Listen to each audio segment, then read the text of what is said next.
So good morning everyone, I welcome you all to Saurabh Pandey UPSC channel के अंदर। And let's discuss आज के जो टॉपिक्स हैं द हिंदू के।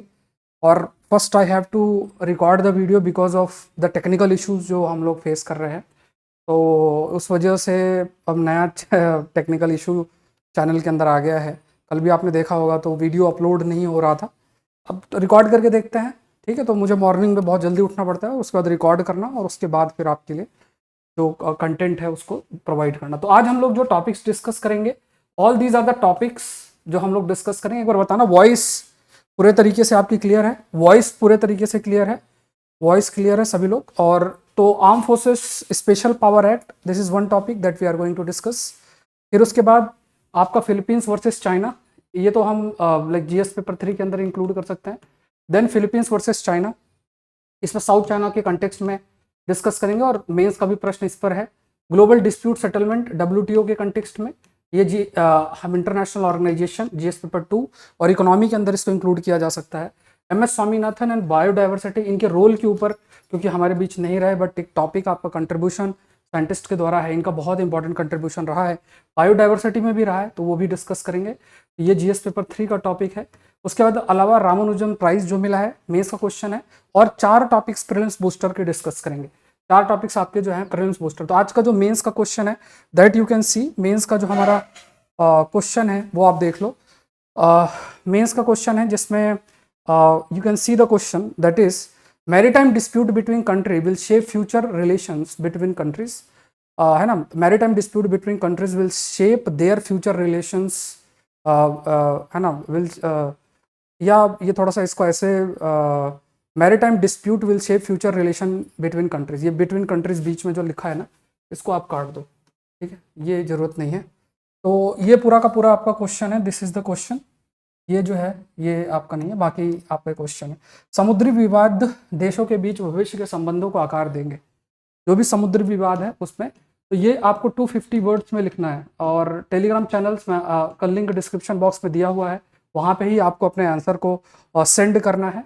अपने आंसर को आप लोग सेंड करें। सौरभ पांडे यूपीएससी ऐप को आप लोग जरूर से डाउनलोड करें, अभी तक नहीं किया है। इसमें ई बुक है, ई बुक फ्रीली अवेलेबल है। इसके अलावा मेंस के जो मेरे क्वेश्चंस जो मैं आपको देता हूँ, उसको 3 महीने का कंपाइलेशन फ्रीली अवेलेबल है।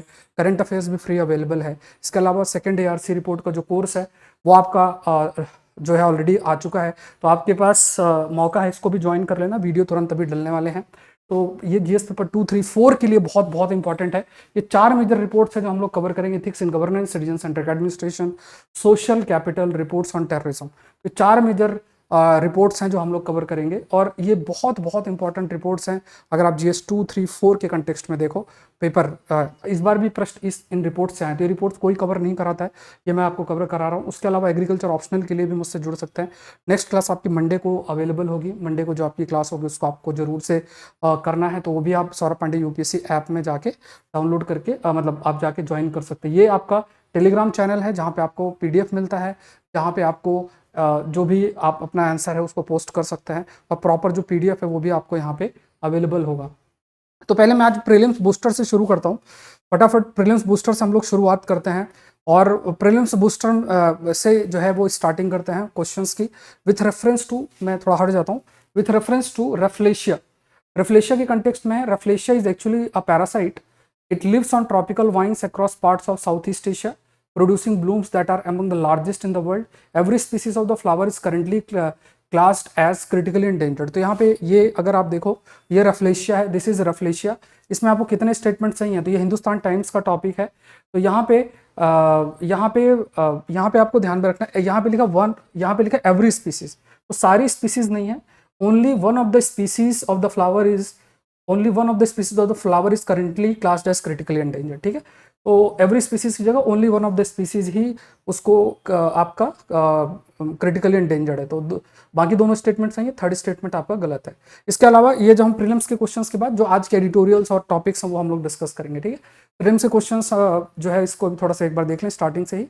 With reference to feline panleukopenia, consider the following statement. Feline Panleukopenia is a highly contagious, often fatal, a viral disease of cats and dog. तो यहाँ पे ये करेक्ट आपको बताना है। तो ये न्यूज़ में है, इंडियन एक्सप्रेस के अंदर जो है ये न्यूज़ आपकी आई है। ये जो वायरल डिजीज है, पहले तो ये ध्यान में रखना, ये वायरल डिजीज है and it is basically linked with cats, dogs से इसका लेना देना नहीं है। पहला स्टेटमेंट सही, दूसरा गलत है, आंसर इसका ओनली वन है। तो यहाँ पे अगर आप देखोगे इंडियन एक्सप्रेस का टॉपिक है। तो देखो ये जो टॉपिक्स मैं आपको करा रहा हूँ, इसके बाद हम लोग हिंदू के जो आज के टॉपिक्स है वो डिस्कस करेंगे, और नोट्स आप लोग बनाते जाना, प्रीलिम्स वाले रजिस्टर में इनको आपको मेंशन कर लेना है। नेक्स्ट टॉपिक देखते हैं। अभी फिलहाल के लिए ये Bannerghatta biological park recently news में था, in news for contagious virus feline panleukopenia के लिए, है ना। तो ये कहाँ लोकेटेड है, इस बीमारी की वजह से ये न्यूज़ में था। तो ये बेसिकली आपका लोकेटेड है, दैट इज बेंगलुरु में आपका लोकेटेड है। तो ये टॉपिक भी आपका इंडियन एक्सप्रेस का टॉपिक है, ये ध्यान रखना है। नेक्स्ट देखते हैं consider the following statement about Nuakhai Juhar. It is the harvest festival celebrated in Andhra Pradesh, Andhra Pradesh में सेलिब्रेट होता है। It is a time to give thanks for the new harvest and to celebrate their culture and heritage. The word Nua means new and Khai means food. So the name means the farmers are in possession of the newly harvested rice. तो यहाँ पे आपको correct बताना है। यहाँ पे अगर आप देखोगे तो ये आपका न्यूज़ अभी है। So it is the harvest festival Andhra Pradesh की नहीं है, ये उड़ीसा का है। तो रेस्ट जो स्टेटमेंट सही है, मतलब आपको प्रीलिम्स बूस्टर के अंदर इसको ये कंटेंट जो है उसको मेंशन कर लेना है, लिख लेना है, ठीक है। आई होप ये आप लोग को दिख रहा होगा। तो ये उड़ीसा का है। Let's move to the next. हम लोग डिस्कस करते हैं जो हिंदू के आज के टॉपिक्स हैं। सेशन लाइव देख रहे हैं, मतलब क्योंकि पहले मैं वीडियो रिकॉर्ड कर रहा हूँ और उसके बाद मैं आप तक वीडियो पहुँचा रहा हूँ, बिकॉज ऑफ जो थोड़ा सा टेक्निकल इशू यूट्यूब के पार्ट में चल रहा है। आई डोंट नो कितनी तरीके की प्रॉब्लम्स आएंगी, बट ठीक है, कंटिन्यूस चलता रहना चाहिए। आई एम इंश्योरिंग कि आपका टाइम जो है उसमें चेंजेस ना आए, क्योंकि पहले मुझे उठना और थोड़ा सा 1 घंटा और पहले पड़ेगा, वीडियो रिकॉर्ड करना पड़ेगा और फिर आप तक जो है उसको प्रीमियर कराना पड़ेगा, जो मतलब वीडियो जो है वो आपको अवेलेबल रहेगा, ठीक है। तो ये थोड़ा सा चीज़ें थोड़ा सा आप लोग ध्यान रखें। आपका काम ये है कि चैनल के बारे में ज़रूर से शेयर करें, सेशन को लाइक करें, कमेंट करें, इतनी तो जिम्मेदारी आप लोग ले ही सकते हो। I am very hopeful, at least जितने लोग भी हैं, तो जहाँ भी आप लोग को मौका मिले सेशन के बारे में ज़रूर से ज़रूर आपको शेयर करना है, और प्लस चैनल को सब्सक्राइब भी ज़रूर से करना है, ये भी आपकी जिम्मेदारी बनती है। तो शुरू करते हैं। पहला टॉपिक है, एंड दिस इज बेसिकली आज के हिंदू के न्यूज़पेपर में आप देख लो कि आज ही के न्यूज़पेपर के टॉपिक्स हैं, ठीक है। तो आज के न्यूज़पेपर के अंदर है, एंड दैट इज विथ और without arm force special power act centre should not allow Manipur situation to fester. क्योंकि मणिपुर के अंदर arm force special power act की बात हो रही है, तो यहाँ पे हमें ध्यान में रखना है, we need to know about armed force special power act के बारे में जो है वो डिस्कस करेंगे। अभी मणिपुर में जो भी स्थिति है इस पर हमने पहले भी चर्चा कर रखी है, और अभी जब कोई रिपोर्ट ऑथेंटिक आएगी, मान लो कोई सरकार की तरफ से कोई रिपोर्ट आती है, कहीं से कोई रिपोर्ट आती है, उस कंटेक्स्ट में एक तो डिस्कशन हमने होम मिनिस्ट्री के स्टेटमेंट पर हमने डिस्कशन ऑलरेडी कर रखा था, बट अगर मान लो कोई और जो रिसेंट डेवलपमेंट है उस पर कोई रिपोर्ट आती है, उसको हम लोग एक एक करके डिस्कस कर लेंगे। फिलहाल के लिए अभी हम जो डिस्कस करेंगे, जो हमारे लिए इंपॉर्टेंट है, वो है armed force special power act, ठीक है। तो यहाँ पे arm force special power act बहुत इंपॉर्टेंट है, तो इस पे बारे में थोड़ा सा हमें जानना है। ये एक्ट इंट्रोड्यूस कब किया गया था? 1958 के अंदर इंट्रोड्यूस किया गया था, और इसमें जो आर्म फोर्सेस के लोग हैं उनको स्पेशल पावर रहता है कि उनको कोई भी एरिया, जैसे मान लो जिसको डिस्टर्ब एरिया डिक्लेयर किया गया है, कोई इंसर्जेंट एक्टिविटी, मान लो वायलेंस जैसी एक्टिविटीज़ है। देखो, इंसर्जेंसी का मतलब होता है जब आपके सिटीजन्स हथियार उठा लेते हैं, तो उसको इंसर्जेंसी बोलते हैं। तो किसी एरिया को मान लो डिस्टर्ब डिक्लेयर किया है, तो वहाँ पे ये लगाया जा सकता है। मणिपुर के अंदर भी आप कह सकते हैं कि इसको बात हो रही है। तो what are the special powers, इसमें ये थोड़ा रहने देना। स्पेशल पावर क्या है?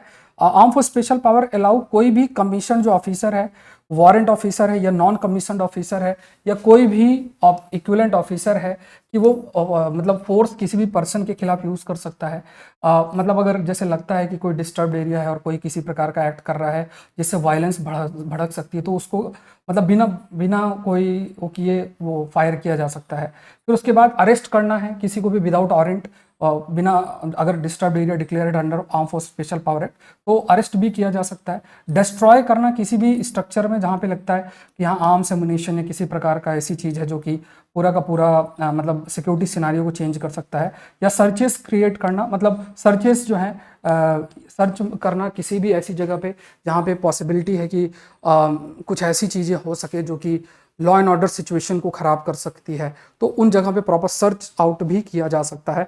ये भी आपका हाईलाइट किया गया है, ठीक है। तो ये सारे पॉइंट्स आपको arm force special power act के बारे में याद रखना है। कई सारे स्टेट्स में, मेघालय है, नागालैंड है, असम है, मणिपुर की बात हो रही है।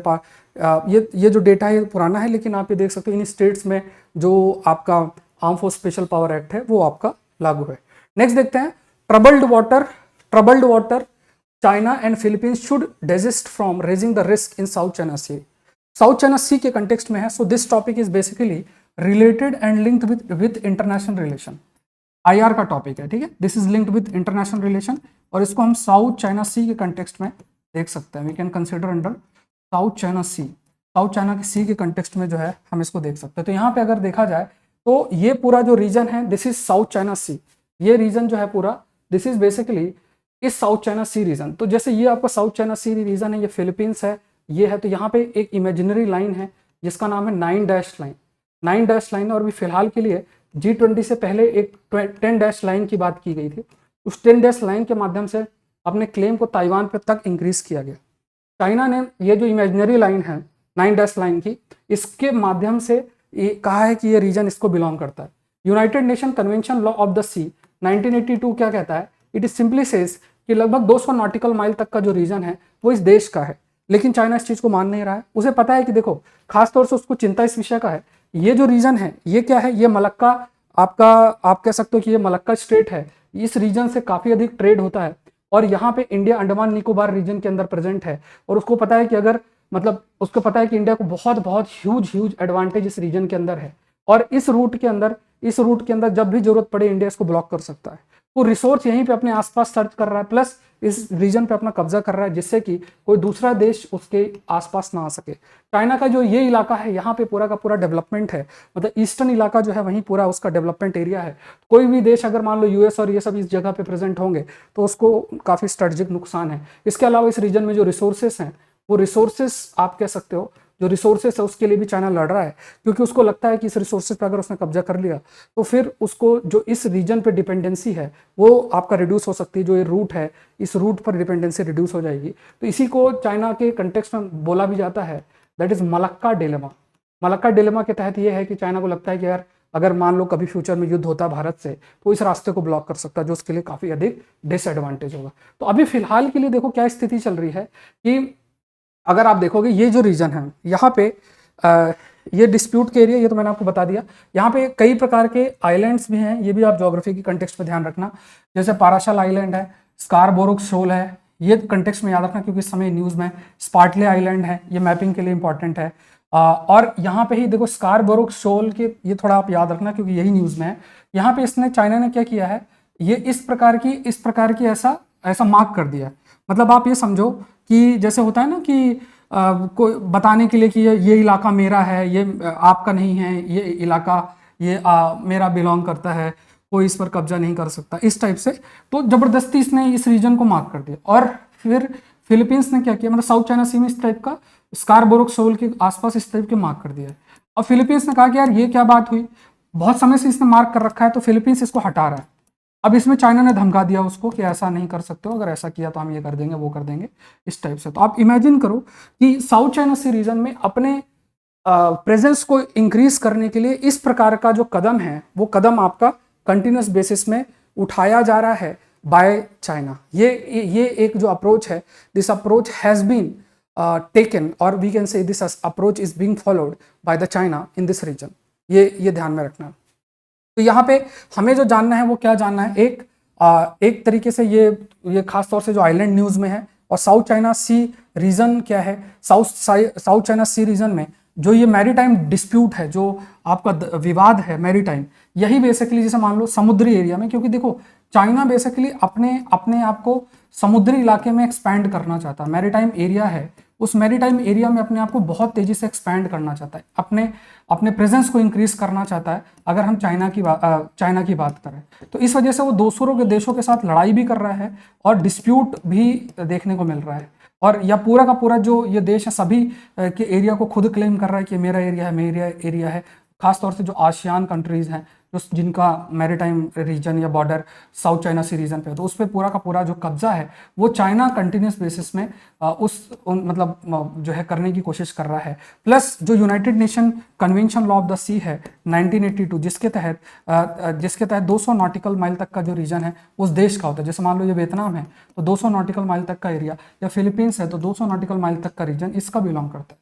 लेकिन चाइना ना मान रहा है कुछ ऐसे कुछ भी, और चाइना इन इन बातों को भी नहीं मान के और पूरा अपना कब्जा कर रहा है, क्योंकि उसे साउथ चाइना सी रीजन का डिस्प्यूट है, साउथ चाइना सी पे उसे अपना कब्जा करना है। रीजन हमने डिस्कस कर लिया। तो इस प्रकार का जो अप्रोच है वो साउथ चाइना सी रीजन के अंदर चाइना का कंटिन्यूस देखने को मिल रहा है। नेक्स्ट देखते हैं एडिटोरियल का जो टॉपिक है हमारा, global dispute settlement India and appellate review. अब इसको समझाने से पहले पहले तो आप सेशन को लाइक जरूर से करें और चैनल को सब्सक्राइब जरूर से करें। इसका पीडीएफ आपको Saurabh Pandey UPSC Telegram channel पे मिल जाएगा, ठीक है। ये आप लोग फिर पीडीएफ ले लेना। अब यहाँ पे देख लेते हैं ये जो आपका पूरा है ये क्या क्या चीजें हैं। अब देखो इसको बहुत ध्यान समझना। विश्व में मान लो व्यापार होता है, ग्लोबलाइज्ड वर्ल्ड है, व्यापार होता है। जब व्यापार होता है तो बहुत सारे देश भी इन्वॉल्व होते हैं व्यापार में। उन देश की बड़ी बड़ी कंपनीज हैं वो आपस में काफ़ी हद तक जो है इन्वॉल्व रहती हैं। कंपनीज हो गई तो वो भी आपस में काफ़ी हद तक जो है वो इन्वॉल्व रहती हैं। तो चाहे कंपनीज ले लो, चाहे अलग अलग देश की बात करें, उनकी उन्हें ले लें, तो सब अलग अलग जो लेवल पे कहीं ना कहीं आपके व्यापार में इन्वॉल्व रहता है। अब सपोज करो कि अमेरिका की कोई कंपनी है या किसी देश की कंपनी हमारे देश में आई या हमारे देश की कंपनी कहीं और पे गई, तो वहाँ पे किसी प्रकार का जो व्यापार के रूल्स हैं WTO के, वो अगर माने ना जाएं या फिर किसी देश को हार्म किया जाए, तो ऐसी स्थिति में क्या करना चाहिए? तो आपके पास एक डिस्प्यूट सेटलमेंट बॉडी होना चाहिए। वो कौन है? WTO के अंदर है। तो जैसे अगर आप देखोगे तो इस चीज़ को समझना, थोड़ा कंटेक्स्ट दूंगा फिर मैं आपको एक्सप्लेन करता हूँ। जैसे फॉर एग्जाम्पल ये आपका WTO का स्ट्रक्चर है। ये क्या है? This is WTO structure. तो यहाँ पे जैसे एक मिनिस्ट्रियल कॉन्फ्रेंस है जिसमें जो भी WTO के मेंबर होते हैं, तो वो मिनिस्ट्रियल कॉन्फ्रेंस में इनकी मीटिंग होती है, मतलब सब मिनिस्ट्रियल कॉन्फ्रेंस का हिस्सा होते हैं और मीटिंग प्रॉपर सबमिट होती है। फिर डिस्प्यूट सेटलमेंट बॉडी है, फिर उसके बाद अपीलेंट बॉडी है। तो डिस्प्यूट सेटलमेंट हो गया, जैसे मान लो आप ये मानो कि हाई कोर्ट ने कोई जजमेंट दिया तो सुप्रीम कोर्ट में जा सकते हो। तो सुप्रीम कोर्ट कौन है? Appellate body. WTO में डिस्प्यूट सेटलमेंट हुआ, उसके बाद आप अपीलेंट बॉडी में जा सकते हो और बोल सकते हो कि मतलब अपील फाइल कर सकते हो। लेकिन अभी ये फंक्शनल है नहीं। क्या हाईलाइट किया गया कि ये जो अपीलेंट बॉडी है WTO की, तो वो फंक्शनल नहीं है। अब इस वजह से क्या है, ऐसे बहुत सारे डिस्प्यूट हैं, इकोनॉमिक और ट्रेड से रिलेटेड डिस्प्यूट हैं जो कि रिजॉल्व ही नहीं हो रहे। तो देश आपस में एग्रीमेंट साइन कर रहे हैं, बायलैटरल ट्रीटी साइन कर रहे हैं, जैसे बिट जैसी बायलैटरल इन्वेस्टमेंट ट्रीटी साइन कर रहे हैं, जिसके माध्यम से ये क्लॉज और मैकेनिज्म लेकर आया जाता है कि अगर मान लो डिस्प्यूट होता है तो उस डिस्प्यूट के लिए क्या क्या कदम उठाने चाहिए। तो वो चीज़ आपको ध्यान में रखना है। तो यहाँ पे अगर देखा जाए तो अभी जो G20 की मीटिंग हुई है, अभी फिलहाल के लिए जो G20 की जो G20 की मीटिंग हुई है, उसमें कहा गया है कि रिफॉर्म ऑफ WTO, जिससे कि उसके खास तौर से ये जो डिस्प्यूट सेटलमेंट मैकेनिज्म है वो इम्प्रूव हो सके, उसको एक्सेसिबल किया जा सके सारे मेंबर्स को 2024 तक ये सब कुछ आपका किया जा सके। क्योंकि अभी खास तौर से अगर देखा जाए तो जो डिस्प्यूट सेटलमेंट सिस्टम है जो 2 टायर है, 2 टायर का मतलब जैसे अभी मैंने आपको बताया कि डिस्प्यूट सेटलमेंट सिस्टम है, उसके बाद उसके खिलाफ अगर अपील करना तो अपीलेंट बॉडी होती है।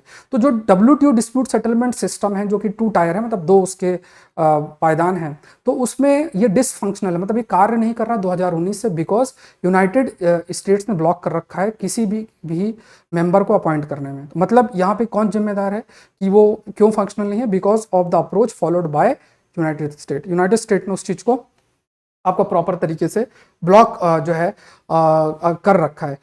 अब ये क्या है कि ये एक मैटर ऑफ कंसर्न भी हो जाता है, क्योंकि सपोज करो कि डिस्प्यूट सेटलमेंट बॉडी है, उसमें कोई जजमेंट दिया, जैसे मान लो हाई कोर्ट ने जजमेंट दिया हमारे देश के अंदर। अब अगर सुप्रीम कोर्ट में ऑप्शन ही नहीं बचेगा, सुप्रीम कोर्ट फंक्शनल ही नहीं होगा, तो अपील फाइल नहीं कर सकता कोई सुप्रीम कोर्ट में, तो वो कहीं ना कहीं हमारे जुडिशियल सिस्टम को अफेक्ट करेगा। इसी तरह WTO में अगर मान लो जजमेंट भी दिया जाता है तो अपीलेंट बॉडी क्योंकि फंक्शनल नहीं है, इस वजह से बहुत सारे ट्रेड डिस्प्यूट दूर ही नहीं हो रहे हैं। तो देशों का जो ट्रस्ट है WTO पे वो भी कई हद तक आपका जो है वो रिड्यूस हो रहा है। सो G20 ने अपना जो हाईलाइट किया है कि it will have an appellate process, और मतलब अभी फिलहाल के लिए ये कहा गया कि G20 ने एक चीज़ तो ये कह दी कि देखो WTO के अंदर रिफॉर्म्स की जरूरत है और अपीलेंट सिस्टम को सभी लोग एक्सेस कर सकते हैं। अब पॉइंट ये है कि जो भी हम डिस्प्यूट सेटलमेंट करेंगे वो 2 टायर होगा या एक रखेंगे, मतलब मान लो एक ही रखा तो उसमें आपको अपीलेंट बॉडी की जरूरत नहीं है, लेकिन ये कहा जाता है कि नहीं, अपीलेंट बॉडी की जरूरत भी होनी चाहिए। जैसे अगर मान लो ये कह दिया जाए कि जो जजमेंट हाई कोर्ट के द्वारा दिया जाएगा वही माना जाएगा, मतलब नॉर्मल केस की बात कर, मान लो इंडिया के कंटेक्स्ट में देखें, हाई कोर्ट तो सुप्रीम कोर्ट में आप नहीं जा सकते हो, लेकिन फिर भी क्या होता है कि हाई कोर्ट के डिसीजन को भी कई बार सुप्रीम कोर्ट रिवर्स कर देता है, कई बार रिव्यू हो जाता है, तो ये एक सिस्टम माना जाता है कि अच्छा है हमारे जुडिशियल सिस्टम के अंदर। सिमिलरली WTO के अंदर क्या आप एक टायर सिस्टम फॉलो करोगे, मान लो अपीलेंट बॉडी रखोगे ही नहीं, या फिर आप रखोगे तो मात्र आप मतलब आप रखोगे भी तो क्या वो 2 टायर रखोगे कि 1 टायर रखोगे, ये एक जो है कंटिन्यूस बेसिस में डिबेट आपका जो है वो चल रही है। तो फ्यूचर जो WTO का appellate process is uncertain, appellate process कैसे होगा ये अभी अनसर्टेन है।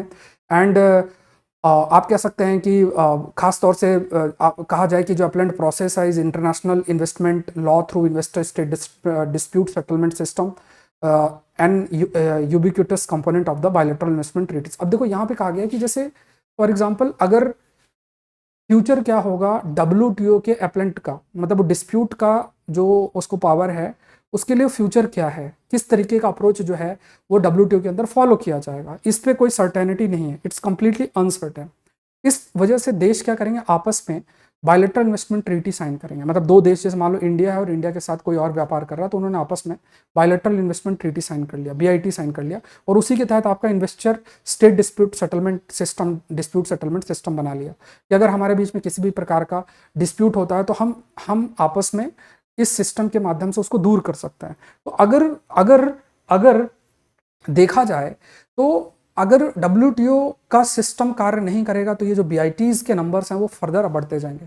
बोला गया कि जो भी अपीलेंट रिव्यू है वो जरूरी क्यों है, अपीलेंट रिव्यू मैकेनिज्म इसलिए जरूरी है कि मान लो किसी भी प्रकार का, मतलब जैसे मान लो कहा जाता है कि अगर हाई कोर्ट के द्वारा जजमेंट होता है तो सुप्रीम कोर्ट की क्यों जरूरत है, रिव्यू करने की बात है। इसी तरह WTO के एक बॉडी के द्वारा अगर जजमेंट दिया जाता है तो आपको अपीलेंट रिव्यू की क्यों जरूरत है। इससे फायदा ये रहता है कि किसी प्रकार का जो अगर एरर है उस एरर को रेक्टिफाई जो है किया जा सके। मान लो पहला डिसीजन आया है उसको रेक्टिफाई मॉडिफाई जो भी है वो किया जा सके, तो ये एक रहेगा। And appellate system will also be better, मतलब वो बेटर सिस्टम होगा देन एग्जिस्टिंग मैकेनिज्म। जैसे मान लो ICDS सिस्टम भी है तो उसमें कोई अपीलेंट सिस्टम तो नहीं है, मान लो बायलैटरल इन्वेस्टमेंट ट्रीटी है तो उसमें भी आपने एक मैकेनिज्म बनाया, उसमें भी कोई अपीलेंट सिस्टम तो होता नहीं है। तो अपीलेंट रिव्यू सिस्टम की जरूरत है, जैसे WTO के अंदर है कि एक ट्रिब्यूनल ने जजमेंट दिया तो उसके खिलाफ आप अपील भी कर सकते हो, इससे अगर किसी भी प्रकार का एरर है उस एरर को दूर किया जा सके। इंडिया ने किसी भी प्रकार का फॉर्मल स्टेटमेंट इस इशू पे दिया आपका अभी तक नहीं है। इंडिया अपीलेंट रिव्यू का सपोर्ट करता है, ये चीज़ है ना। तो इंडिया खुद भी ये चाहता है कि इवन जो हम बायलैटरल इन्वेस्टमेंट ट्रीटी के माध्यम से भी जो डिस्प्यूट सेटलमेंट सिस्टम बना रहे हैं उसमें भी अपीलेंट सिस्टम होना चाहिए, ये आपका कहा गया है।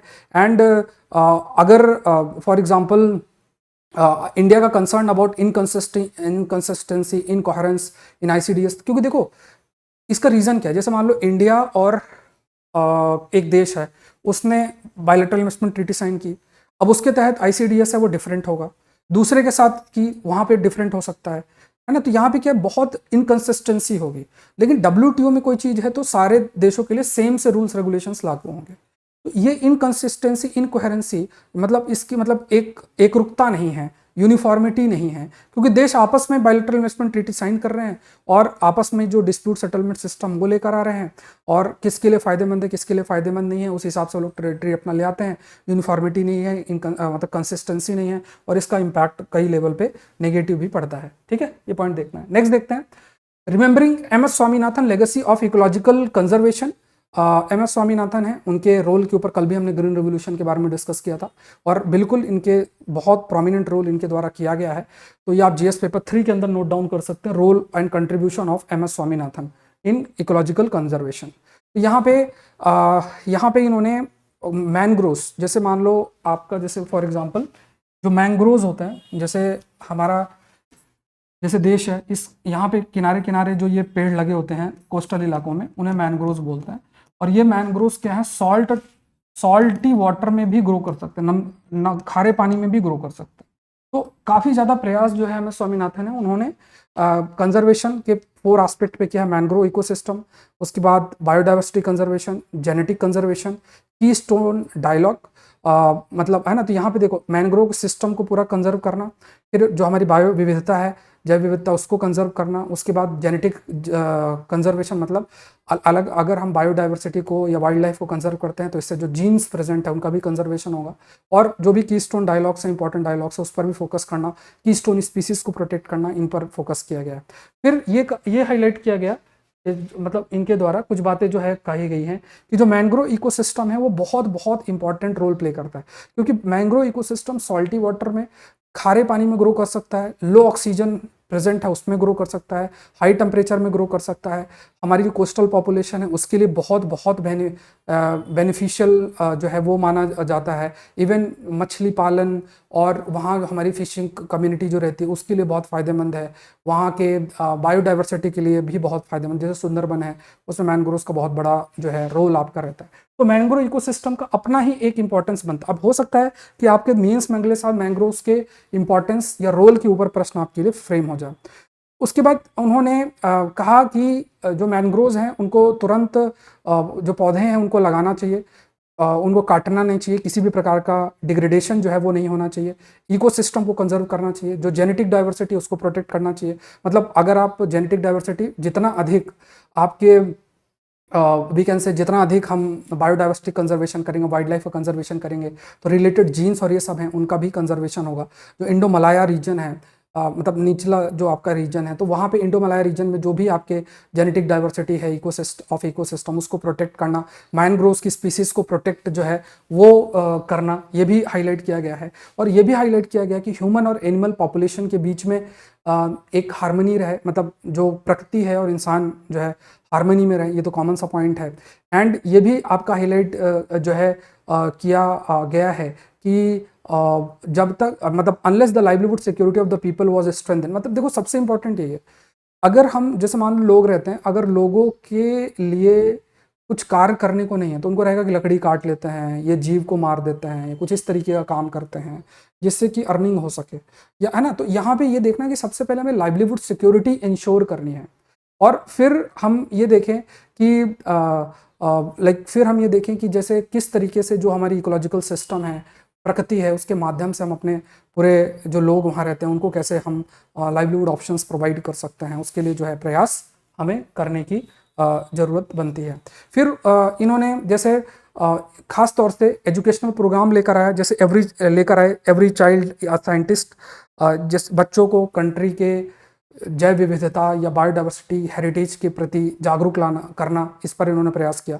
इवन जब international union for conservation of nature 1984 में वो प्रेसिडेंट भी बने, और उन्होंने उसमें अर्थ सेंट्रिक ऑर्गेनाइजेशन के रूप में उसे डेवलप करना, ना कि यूरोप सेंट्रिक। बहुत इंपॉर्टेंट पॉइंट है, यूरो सेंट्रिक नहीं, अर्थ सेंट्रिक होना, मतलब यूरोप के नीड डिमांड के अकॉर्डिंग चीज़ें डेवलप नहीं होनी चाहिए, rather step has to be taken to make it a earth centric organisation, प्रकृति सेंट्रिक जो है वो ऑर्गेनाइजेशन आपकी होनी चाहिए। नेक्स्ट देखते हैं, प्रीलिम्स का टॉपिक है शास्त्र रामानुजम प्राइज है। तो ये एक आपके शास्त्र रामानुजम प्राइज है, ये Ruixiang Zhang of university of California इनको दिया जा रहा है, और इन्होंने नंबर सिस्टम पे काम किया, उसके तहत इनको प्राइज दिया जा रहा है। तो ये आप लोग नोट कर लेना, ठीक है।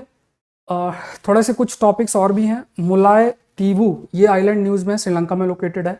चाइना ने एक क्रॉस सी बुलेट ट्रेन जो है, जो कि 5 सिटीज़ को लिंक करेगा, वो डेवलप किया है। तो ये IRE न्यूज़ है, प्रीलिम्स के फैक्ट्स है, थोड़ा सा जो ध्यान में रखना। ये मेंस का क्वेश्चन देख लो एक बार सभी लोग। मेंस का क्वेश्चन जो है ये आप देख लो, maritime dispute will shape, between countries हटा देना, will shape future relation between countries, explain the statement the context of South China C.